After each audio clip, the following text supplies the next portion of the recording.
ตั้งสัจจะอธิษฐานสวดกำลังจักรพรรดิเพื่อ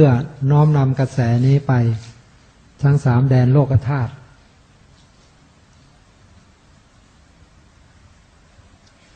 ข้าพเจ้าทั้งหลายทั้งหมดทั้งมวล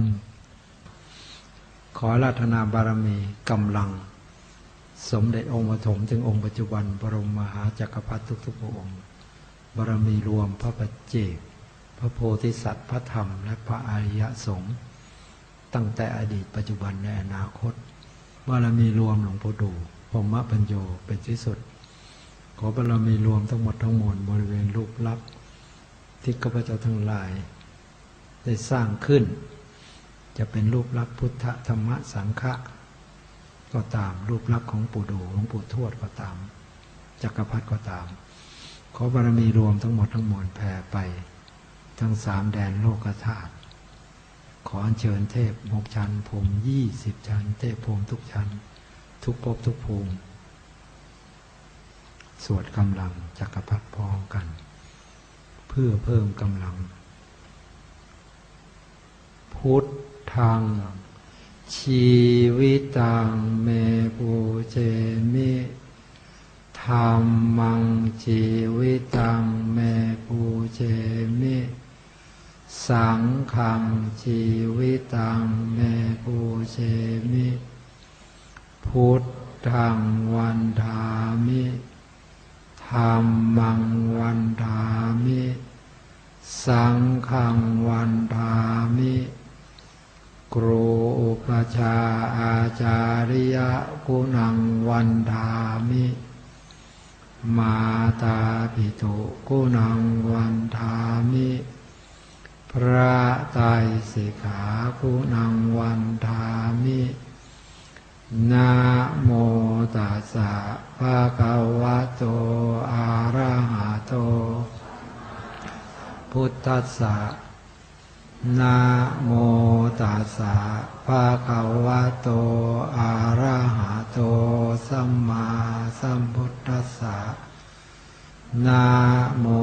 ตัสสะภะคะวะโตอะระหะโตสัมพุทธัสสะพุทธังสารนังคัจฉามิธัมมังสารนังคัจฉามิสังฆังสารนังคัจฉามิทุติยามปิพุทธังสารนังคัจฉามิทุติยามปิธัมมังสารนังคัจฉามิทุติยามปิสังฆังสารนังคัจฉามิตาติยามปิพุทธังสารนังคัจฉามิ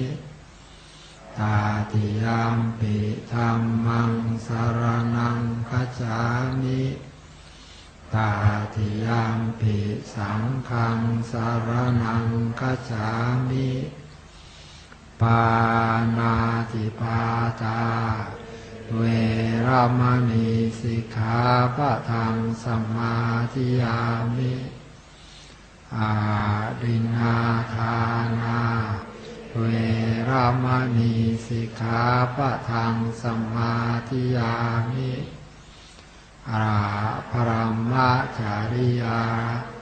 เวรมณีสิกขาปะทังสมาธิยามิมุสาวาทาเวรมณีสิกขาปะทังสมาธิยามิสุราเม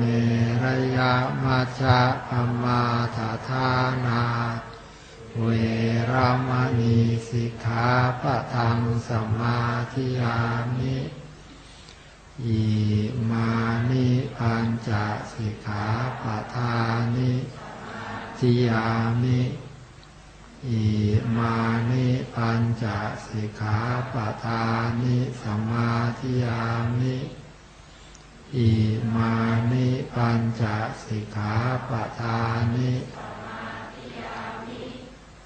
สีเรนะสุขติงยันติ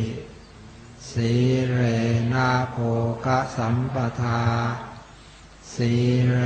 นะนิพพุติยันติตัสสมาวิโสทะนะโมตัสสะภะคะวะโตอะระหะโตสัมมาสัมพุทธัสสะนะโมตัสสะภะคะวะโตสัมมาสัมพุทธัสสะนะโมตัสสะภะคะวะโตอะระหะโตสัมมาสัมพุทธัสสะพุทธังอาราธนานังกโรมิธัมมังอาราธนานังกโรมินังกโรมินะโมโพธิสัตว์โต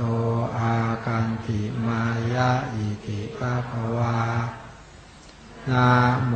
โพธิสัตว์โตอาคันติมายะอิติภะคะวานะโมโพธิสัตว์โตอาคันติมายะ